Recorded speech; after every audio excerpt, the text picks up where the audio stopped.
Já, góðan daginn. Ég held að við séum tilbúin hér bara að byrja og fyrir hönd Rikk býð ég ykkur velkomin á annan hádegisfyrirlestur haustmisseris 2022 en fyrirlestrarröðin haldin undir sömu yfirskrift og á vormisseri, það Hinsegin Ísland í alþjóðlegu samhengi.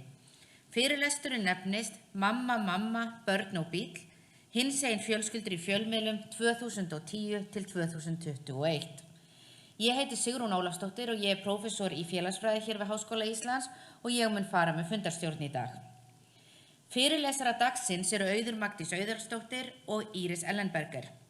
Auður Magdís lektor í uppeldis- og menntunarfræði við Háskóla Íslands. Rannsóknir hennar hverfast meðal annars stétt, kyn og hinsegin málefni í tengslum við mæðrun og uppeldi. Íris Ellenberger sagnfræðingur og dósent í samfélagsgreinum við menntavísindasvið Háskóla Íslands. Helstu rannsóknaráherslur hennar saga fólksflutninga, þverþjóðleg saga, hinsegin saga og saga kynverundar. Í fyrirlestrinum fjallað rannsókn sem stendur yfir á birtingamyndum hinsegin fjölskyldna í prentmiðlum á Íslandi á árunum 2010 til 2021. Viðtölin og myndmál þeirra voru greind út frá sjónarhóli hinsegin fræða og kenninga nýfrjálshyggju, þar sem meðal annars var skoðað með hvaða hætti hinseginleiki fjölskyldnanna settur fram í viðtölunum og hvernig hann málaður upp sem hluti af hinu góða og verðuga íslenska fjölskyldulífi. Ég hef þetta þá ekki lengra hér og bara býð ykkur velkomnar Auður og Íris.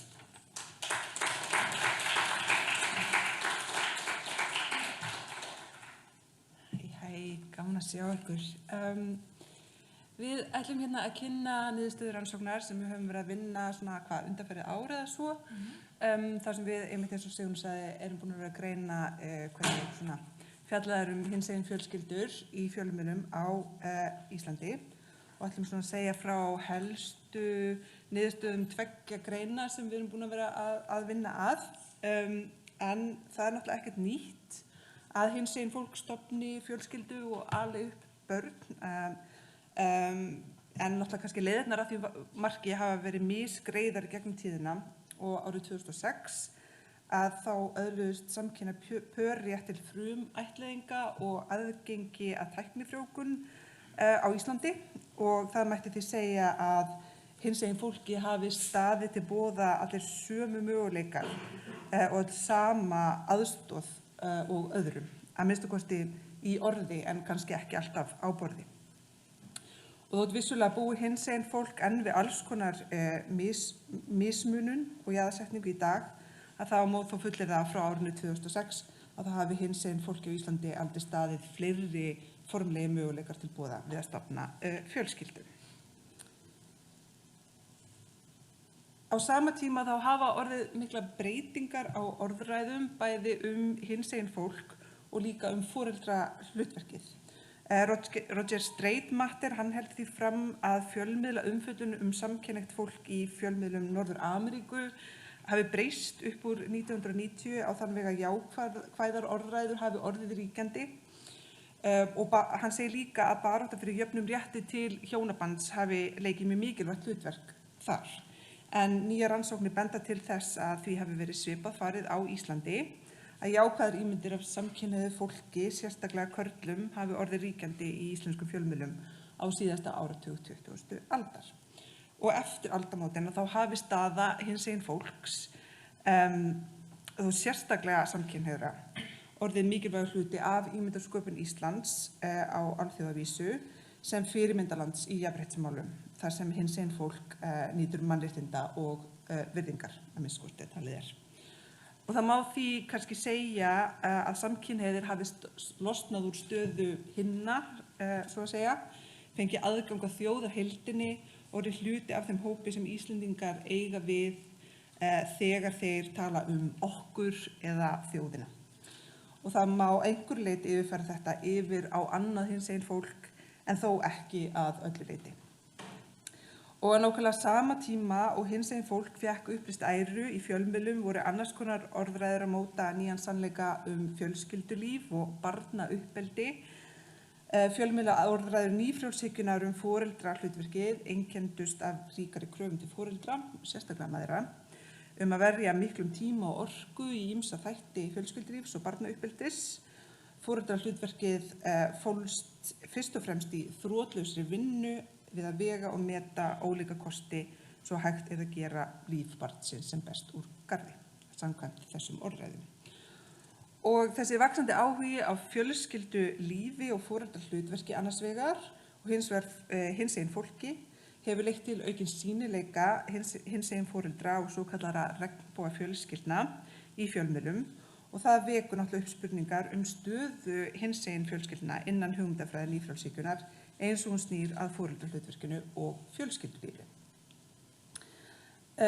Og það kannski svona þessar spurningar sem að leiða okkur áfram í þessari rannsókn, en markmið hennar að varpa ljósi á hvernig hinsegin fjölskyldur birtast í íslenskum fjölmiðlum frá árinu 2010 þegar hjúskaparlög voru samþykkt og til og með ársins 2021.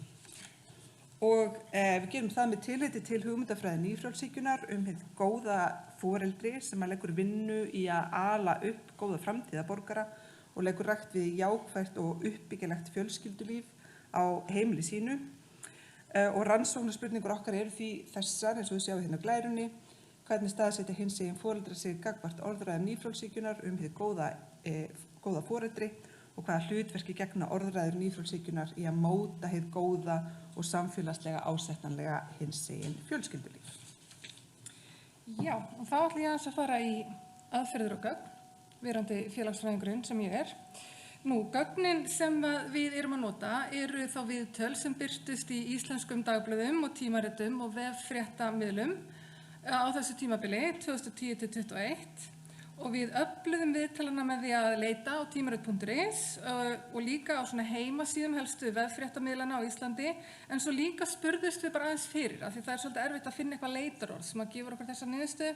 Þannig að við spurðumst aðeins fyrir svona í Facebook-hópum hinsegin foreldra og fengum ábendingar viðtöl sem höfðu birst. Þau eru mjög ólíka lengd og efni en eiga samt það sameiginlegt að hinsegin foreldrar eru að tjá sig í þessum viðtölum foreldrahlutverkið eða fjölskyldulíf sitt með einhverjum hætti og þetta á við öll viðtölin nema 2 af því þar eru þess að börn foreldra í samkynja samböndum sem sitja fyrir svörum sem við tókum líka inn í mengið. Meiri hluti viðtalana við konur í sambandi með 1-3 börn, það eru þess að 22 þannig viðtöl í gagnasafninu á móti 7 viðtölum við karla í sambandi við barn. Svo eru 8 viðtöl sem eru við einhvers konar annars konar hinsegin fjölskyldur, til dæmis homma sem eignast barn með lesbíu og svona ýmsir útfærslu möguleikar á þessu. Meiri hluta viðtalana við samkynhneigt fólk og það bara 1 viðtal sem við foreldri sem trans. Út frá atvinnustöðu foreldrana þá má ætla að þeir séu allir eða flestir í millistétt. Til dæmis atvinnuheiti eru lögmaður, fjölmiðlakona og söngvari. Engin viðmælandana með sjáanlega fötlun né fötlun rædd í neinu viðtali. Við völdum að styðjast við ígrundaða þemagreiningu af því hún bara mjög þægileg, gefur okkur svona ákveðin ramma til að vinna út frá en líka sveigjanleg þannig að við getum beitt henni á þennan fræðilega ramma sem við erum að nota. Og við unnum greiningavinnuna í samvinnu okkar á milli og samtali og svo líka mjög mikilvægt að hafa í huga að við Íris erum sett hjón og erum meðlimir í mjög hefðbundinni millistéttar barnafjölskyldu í Vesturbæ Reykjavíkur og við erum báðar hvítar eins og við sjáið og háskólamenntaðar, ófatlaðar, sískynja, hinsegin konur þannig að við tilheyrum í rauninni þessum hópi sem við erum hér að rannsaka. Og þessi hópur nýtur náttúrulega hvað mestra forréttinda hérlendis innan mengisins hinsegin fólk og með þessum greinum sem við erum hér að skrifa upp úr gögnunum þá viljum við skoða þessi forréttindi svolítið ofan í kjölinn og hvaða afleiðingar þau hafa. Þá skulum við fara í kenningarammann. Annars það nýfrjálshyggjan sem Íris minntist aðeins á áðan. Hér eigum við ekki við einhverja svona stjórnmálastefnu sem er eingöngu rædd inn á Alþingi, heldur erum við að ræða einhvers konar stjórnvaldstækni sem leggur áherslu á neyslu, sjálfstæði einstaklingana, frumkvöðlastarfsemi, samkeppni og valfrelsi og að lögmál markaðarins skuli vera ráðandi á öllum sviðum lífs okkar, ekki bara í heilbrigðiskerfinu eða eitthvað þannig, heldur í okkar persónulega lífi. Og fjölskyldan og börn og barnæska eru þá þeir hlutar einkasviðsins þar sem að þessi stjórnun hvað áköfust. Til dæmis svo áköf að val foreldra á leikskóla, á tómstundum, á mataræði, svo dæmi séu tekin, þetta talið skera úr það hvort barnið njóti velgengni í lífinu eða ekki.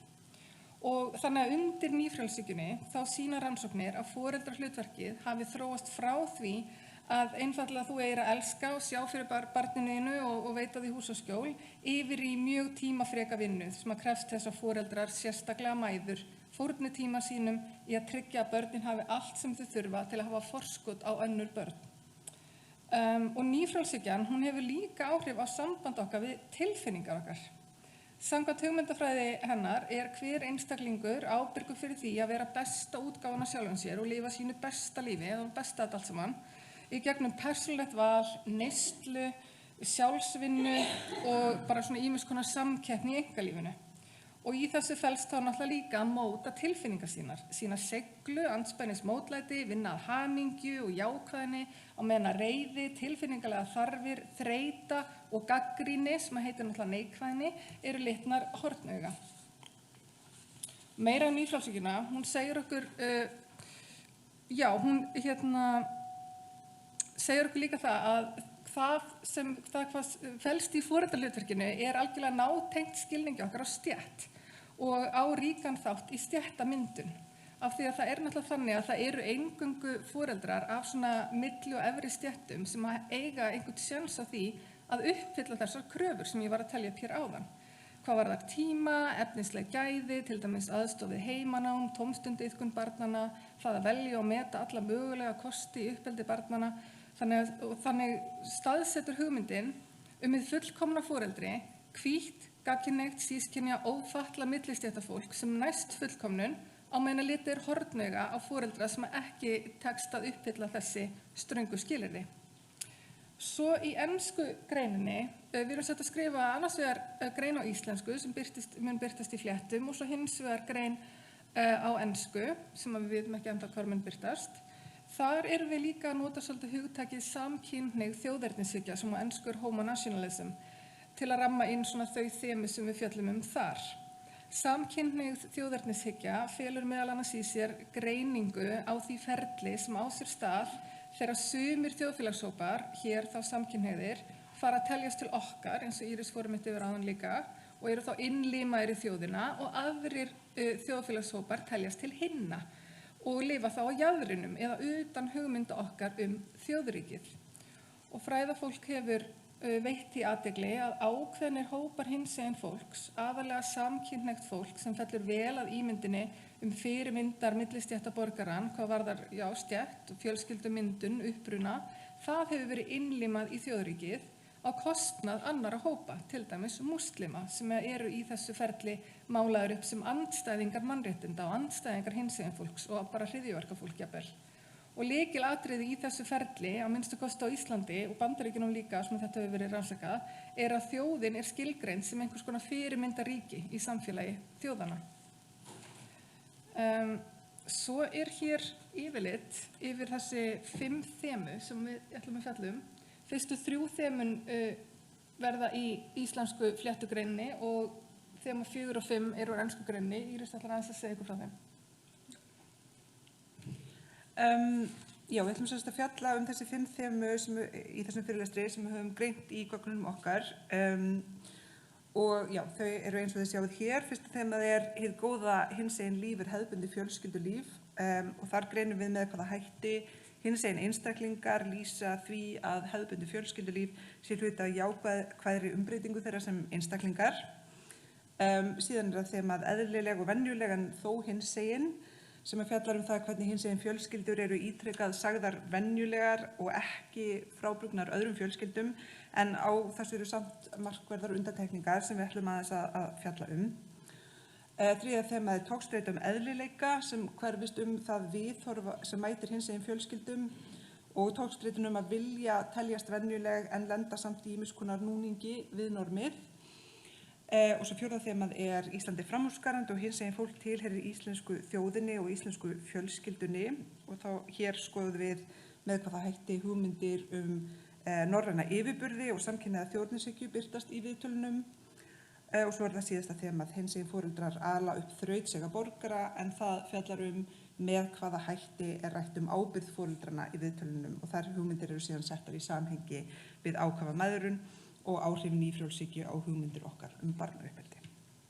En byrjum á fyrsta þemanu, hið góða líf hefðbundið fjölskyldulíf. Fjölmiðla umfjöllunin sem skoðuð var í þessari rannsókn og hún ýtir með ýmsum hætti undir þetta gildismat að hið góða hinsegin líf að það sé fyrst og fremst fjölskyldulíf en ekki annars konar líf. Og það náttúrulega áhugavert meðal annars vegna þess hversu fjarri þessar hugmyndir eru áherslum þeirra svona róttæku, lesbísk, femínísku gagnrýni á ríkjandi fjölskyldugildi sem að setti sitt mark á hinsegin baráttu og femíníska baráttu 8. og 9. áratugar síðustu aldar. En slíkt andóf hvergi að finna í okkar gögnum en þau eru aftur á móti litið á ýmsan hátt af ríkjandi orðræðu nýfrjálshyggjunnar sem að felur í sér að hver einstaklingur getur öðlast hið góða líf með því að taka ábyrgð á eigin lífi, leggja vinnu í það að vera sitt sannasta sjálf, lifa sínu besta lífi og allt þetta sem við þekkjum. Og það geta þeir gert meðal annars með því að stofna til parsambands við aðra manneskju. Eins og kemur fram í viðtali við tvær konur sem eiga eitt barn og eru með annað á leiðinni þegar viðtalið tekið og þar lýsir önnur þeirra því hvernig þær kynntust á þennan hátt. Allt var svo innantómt og yfirborðskennt, engar alvöru tilfinningar. Þegar við hittumst þá vorum við báðar á röngum stað í lífinu. Þegar ástin á milli okkar kviknaði þá umbreyttist allt. Ég sá skýrar og fann ró færast yfir mig sem ég hafði ekki fundið fyrir áður. Öryggi sem fylgir hlýrri ást færði mér hugrekki. Loksins kom ég fyllilega út úr skápnum. Barneignir eru líka setta fram sem hluti af persónulegri umbreytingafrásögn en slíkar frásagnir að þær gegna mjög mikilvægu hlutverki í mótun sjálfsveru nýfrjálshyggjunnar. Þær sýna fram á það að einstaklingar geta yfirgefið ófullnægjandi líf og noti virðingar og velgengni ef þeir eru tilbúnir til þess að vinna markvisst í því. En þetta kemur fram hjá einu foreldrinu sem lýsir fyrstu reynslu sinni af því að gerast foreldri svona. Það hefur reynt mikið á mann sem persónu að taka ábyrgð á lífi hans, þar að segja barnsins. Brjóta niður ýmsa breyskleika hjá manni sjálfum, takast á við það að vera foreldri. Afstaðan mín til lífsins önnur og breytt. Og viðmælendur í gögnunum halda sumir einnig í kynjaðar hefðir kjarnafjölskyldunar.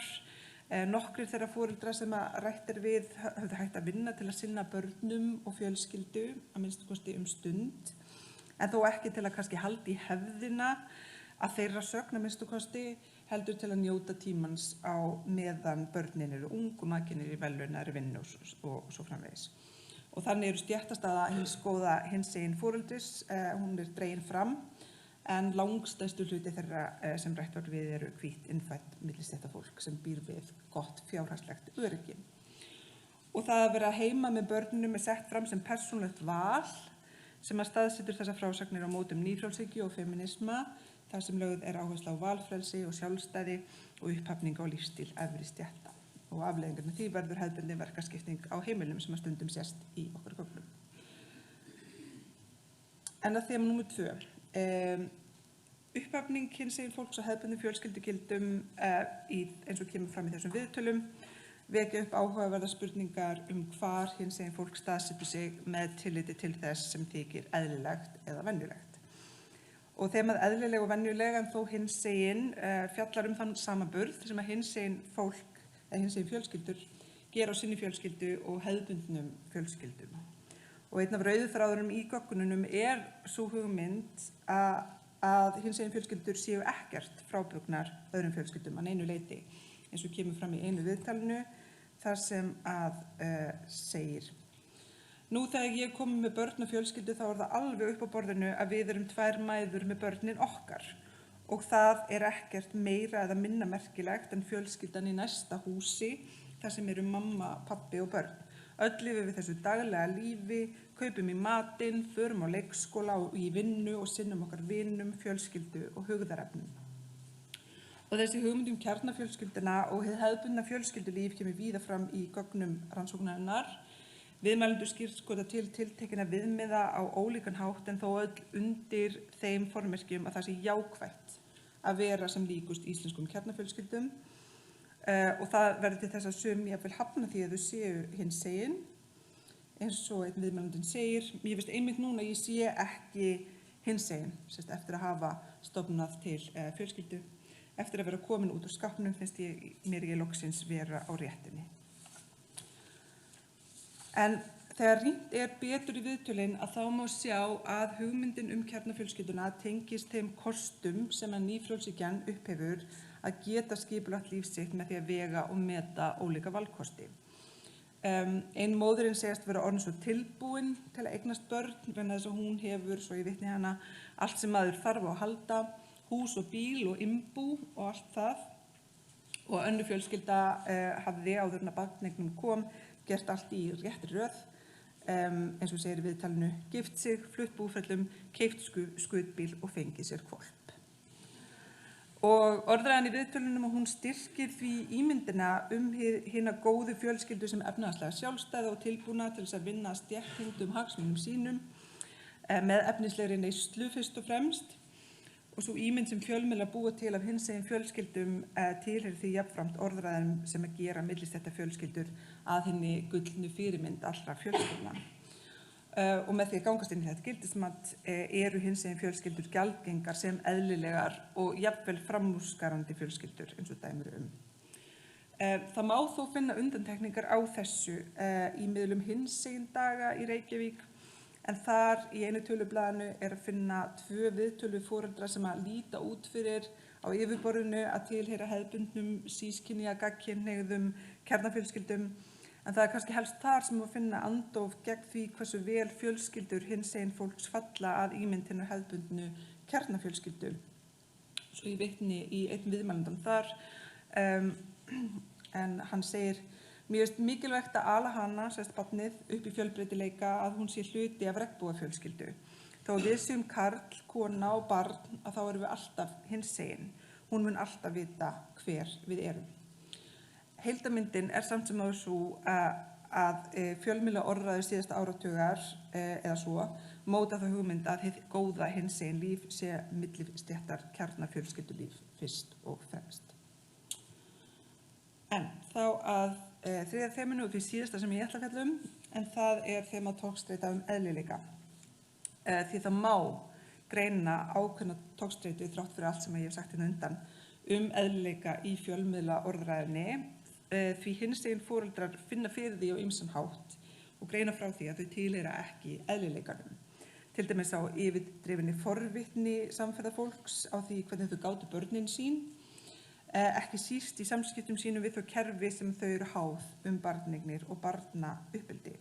Og þar eru þau til dæmis minnt á það að það vanti eitthvað í þeirra fjölskyldulíf. Þau rekast við á veggi á vegferð sinni í að verða foreldrar, sérstaklega þegar kemur að ýmsum svona formlegum ráðstöfunum sem foreldrar þurfa að gera, varðandi börn sem eru getið með óhefðbundnum leiðum. En eftirfarandi tilvitnun mjög dæmigerð fyrir því hvernig því lýst. Þær segja að kerfi sjálft sé á öllum stigum byggt í kringum hið hefðbundna fjölskylduform, þar sem bæði faðir og móðir eru til staðar. Nefna þær mörg dæmi því til stuðnings.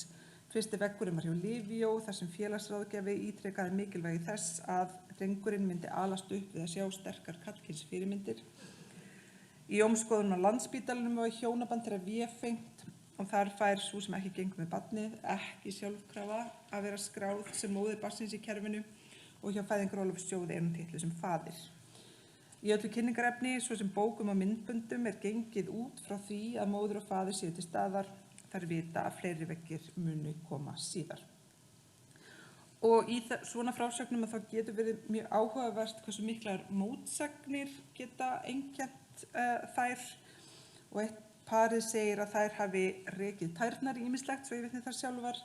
Til dæmis að geta ekki skráð barn sitt í þjóðskrá með eftirnafni þeirra móður sem ekki gekk með það og þurfa síðan að greiða fyrir nafnabreytingu.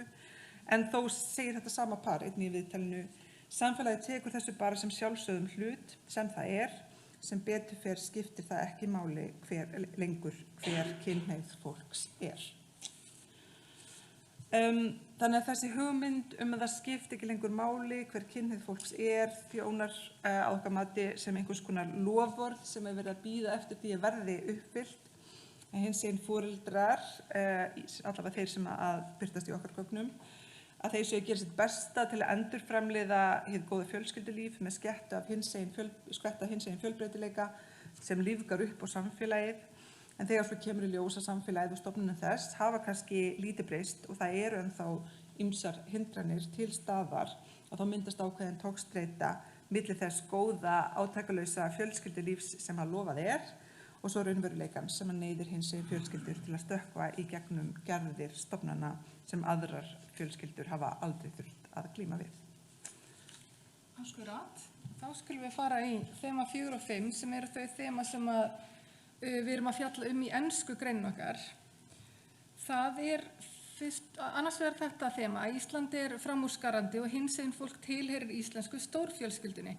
Og gangurinn í þessu þema er einhvern veginn svona, og ég aðeins fyrir svolítið ítalega í þetta því þetta þema er svolítið marglaga.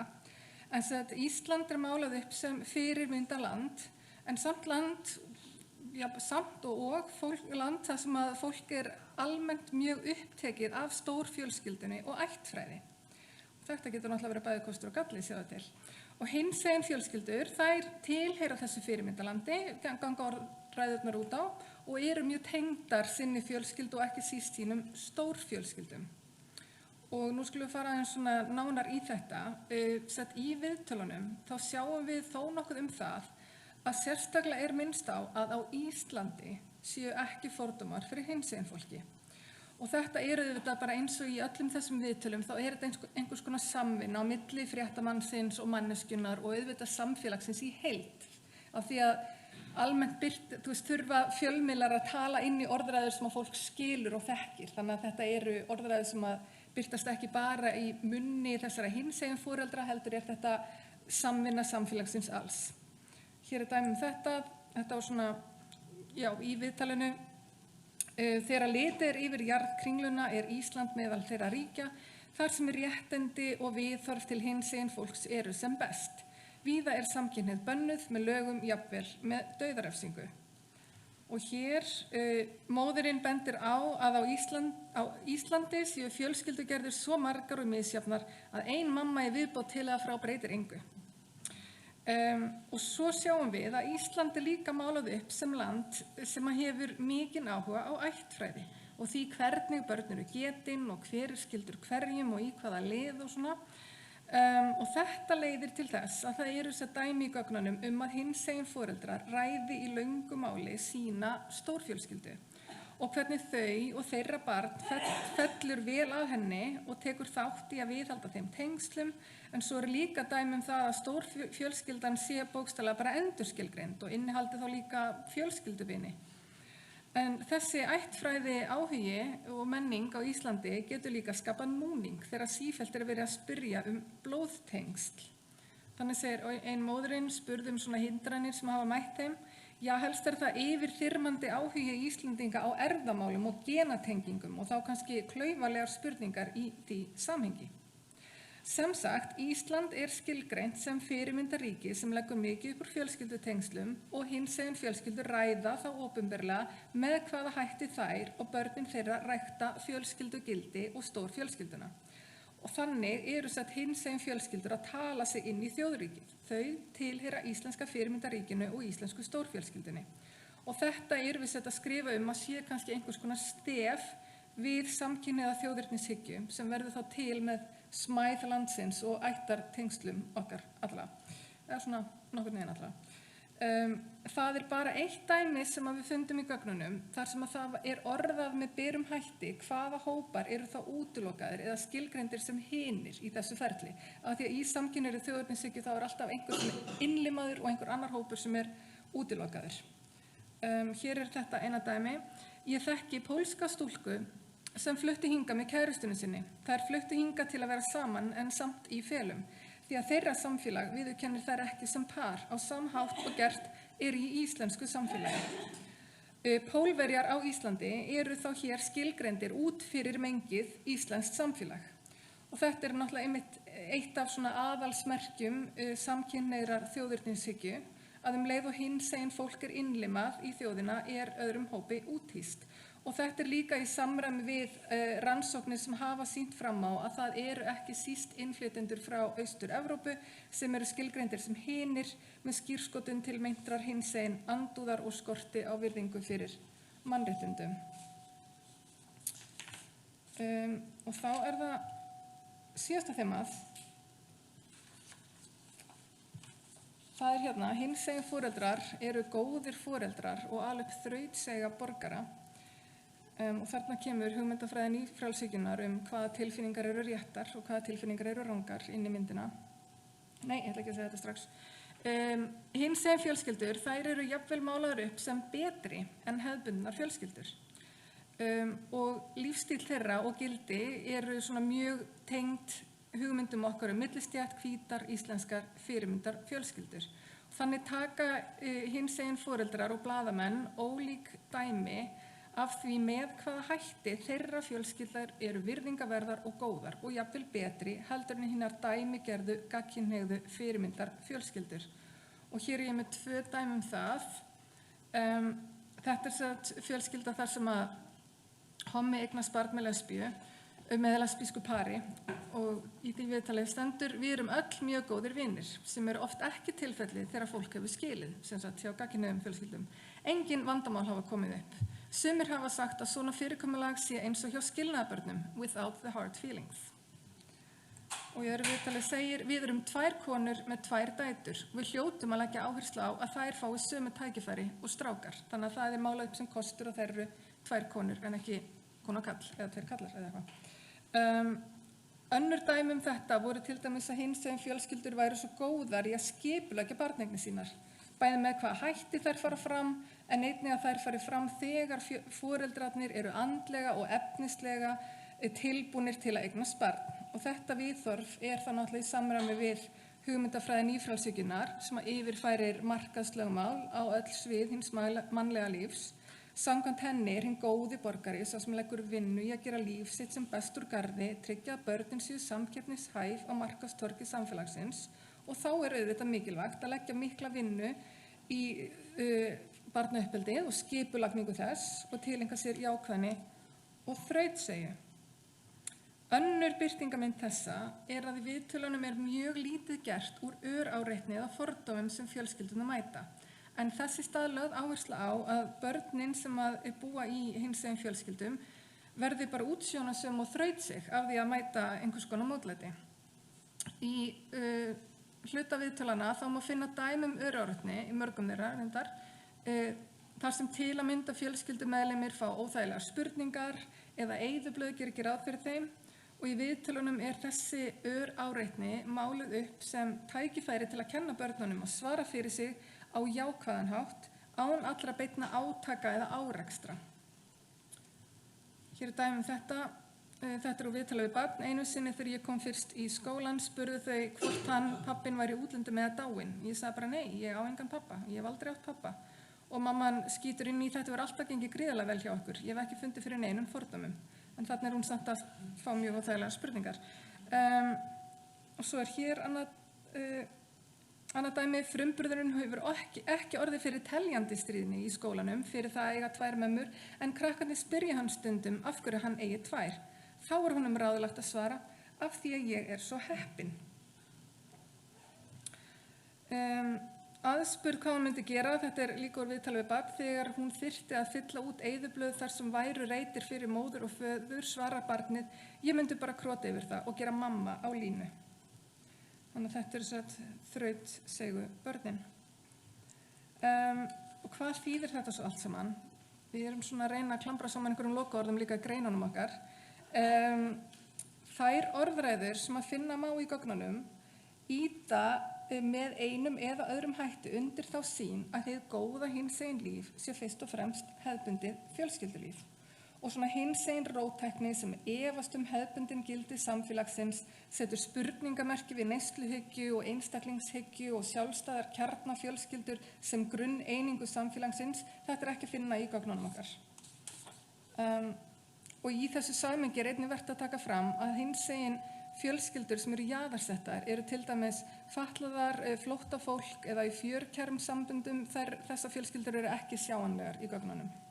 Þvert á móti því tekið sem gefnu að hugmyndir okkar hefðbundnar kjarnafjölskyldur séu kjarni þess sem telst verðugt líf, verðug tengsl og verðug leið til barneigna. Að þessu leiti má segja að sú mynd sem dregin upp af hinsegin fjölskyldum í fjölmiðlum hérlendis, hún styrkir þær hinsegin fjölskyldur sem hafa bæði tækifæri og löngun til að uppfylla skilyrði meirihluta samfélagsins samlögun, en jaðarsetur aftur á móti annars konar fjölskyldutengsl og hindrar okkur í því að ímynda okkur möguleika til samfélagsmyndunar sem byggir kannski á samábyrgð þvert á hefðbundin fjölskyldutengsl í stað samkeppni og einstaklingshyggju nýfrjálshyggjunnar. Það var allt sumt.